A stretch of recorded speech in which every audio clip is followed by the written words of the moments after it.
Good morning guys, in front of me is TECNO Pova 5 Pro, and let me show you how to locate IMEI number assigned to this device. So at first open your phone dialer and then enter a secret code which is *# or £6. And here you will be able to see IMEI numbers, like both of them. Also, if you are curious about serial number, it is located here as well. Tap on OK to exit, and then you can also find IMEI via settings. So at first reach the settings, then find and select my phone. It's actually at the top of the list. And here, go to more info.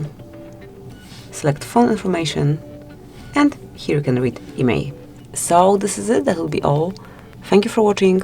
Please subscribe our channel and leave the thumbs up.